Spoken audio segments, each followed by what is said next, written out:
Journey. Joe. Joe, a long journey.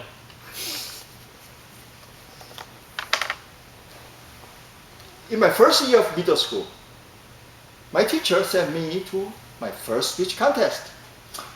With no preparation, I showed up on stage, looking at those faces in the audience, looking at those eyes, waiting to eat me alive.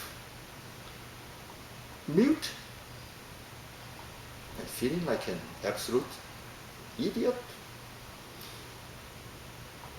Only to say, of course, absolutely nothing.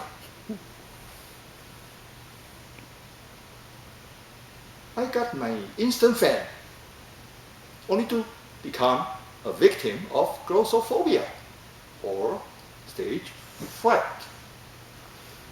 Too late to point finger. I set out to look for a cure for my fear of public speaking. Contact and friends. Today, for this contest, thanks to the help of Toastmasters, I do have something to say, a story to tell. My journey to find a cure for my speech anxiety, an adventure that spread across 3 continents and spanned over 4 decades. 20 years went by, and I grew up. Everything changed. My school, my job, and my girlfriend. The only thing that never changed was my fear of public speaking. My life going nowhere. I went to Belgium to study. At that school, everything, including English, was taught in French. Well, that didn't seem to help much my public speaking, other than adding some French accent to my Taiwanese English. Besides, there was no Toastmasters in Belgium because there was no toast, only baguette. But that's okay. It's only 10 years. Flush down, not toilette. For the hope of finding a cure for my fear of public speaking in the old continents. Then I came to the new world to find a job in Minnesota. In a freezing winter, I joined Toastmasters in Rochester. To my regret, I even skipped my icebreaker with that club. You know why? In Minnesota, in winter, breaking ice is a full-time job, but not a job for me. The job I needed was for receiving a green card, not for receiving a blue ribbon. With excuses like this, I let that opportunity of getting cured of my fear of public speaking slip away. Moreover, I was busy recovering from a heart injury caused by a Cupid's arrow shot by a pretty girl. And I was really busy, spending all my time chasing her. Moving to California, I started a new job and a new life. I got married to that girl. 2 years later, I came to Colorado for another job to settle in Loma with my wife.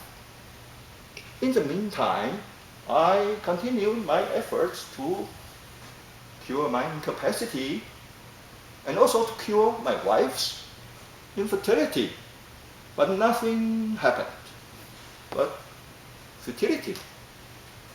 It is only when we were about to give up on both fronts that a miracle happened. In 2003, I became a proud father of a baby girl, conceived in California and received in Colorado. That miracle not only brought us joy of parenthood, but also later on led me to the solution to my problem. 10 years later, at Seagate, I rejoined the Toastmasters for the sake of my child. To tell you the embarrassing truth, as my daughter Zoe was growing up fast, I thought it was time to get my problem fixed for good, to get myself prepped for giving a speech at her wedding. I was really worried about making her lose faith on that day in front of that bastard who dared to steal my daughter away from me. This time, I stuck to it and broke the ice. I even came here to this contest to speak with no more fear. Now, I found my cure and defeated my worst enemy, my fear. But I'm not stopping there. Hopefully with the boost of Toastmasters, I will continue my journey uphill, heading skyward unchallenged, and one day become VP of Seagate, or the Secretary of State, or President of the United States. How about Governor of District 26? With Toastmasters behind me, I feel I can do anything. And I am